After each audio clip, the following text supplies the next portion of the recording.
will say thank you for how everything happened, I guess, and all the support I got, because I was grateful to even have the opportunity to have a wig and to have a new wig every 6 months, because that's almost like the timeline, because it's not normal to have multiple wigs, and it's very unrealistic as well, especially to get realistic wigs. They are so expensive, and I was very fortunate to be able to have a choice back then that it was an option for me. So I just say everything that happened, I'm very grateful for. So yeah, mother-daughter bonding moment. Now it makes sense that this was going out on Mother's Day. Yes! Love that. So we've obviously known about your experience, but if you were to go back, what would you have wanted to know as a parent going through this with Faith? Well, yeah. So, like, obviously, we're just saying it was just a constant learning curve.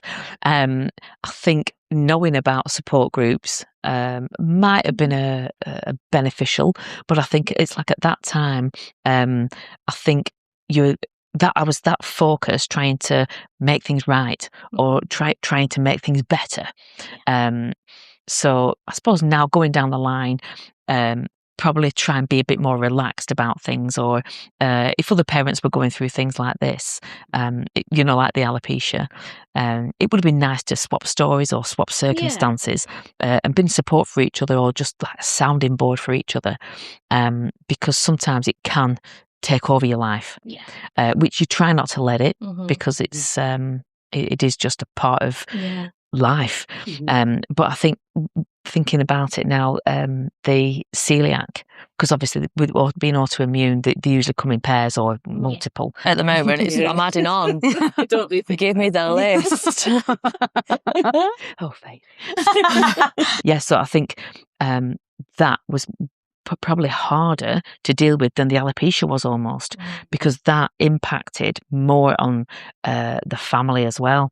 And as a mother, you just want to do the best for your kids, and like just for the basic, just like pizza nights, like, oh God, we can't have pizza night anymore. We can't go to Mackie D's. We can't have like emergency Max, So it's how you rethink your whole family life, and that did impact. The ripple did impact. So probably ways like a support group a bit more geared to that. And I'm not the best cook, so to cook from scratch was eventful. But again, it was the best way, and we all learned together, really.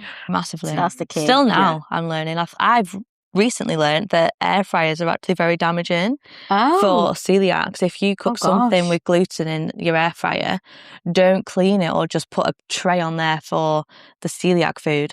All the crumbs or it all contaminates it. And I was like, oh my gosh, that is cross-contamination in its form in an air fryer. And I had no idea. So I then gave my air fryer a rinse at home. And me and my partner now have a separate section. And on that note, just for anyone watching / listening, we are going to put some resources in the bio, specifically for Alopecia UK, who are obviously a charity surrounding people going through alopecia, and through them you can kind of get in touch with support groups if you yourself are going through it, or you have a family member or someone you know that's going through it. So if you're interested, just check out the bio. Yeah, there'll be Alopecia UK, Little Lady Locks, which I do a lot of work with, and I love that charity. Little Princess Trust is another one. I actually got one of my first ever human wigs from them. That was my favourite wig when I was 14, I think. That one, I wore it everywhere. I did love that wig. And also, I would say following people online. Because that was a big one for me as well. And there is more online support groups out there now than there ever was back then. This will all be down below for those. And I was also going to say, if there's any that we've not mentioned that you know of, please let us know in the comments, and for everyone else, but as well as us. Yeah, we love a learning moment. We do. As you are our first guest, so wanted to know what advice you would give to any parents / carers who are supporting someone who is going through someone with a disability / a difference. The only advice I would give, try to be relaxed about it, because it's not the end of the world. Nothing is a disaster.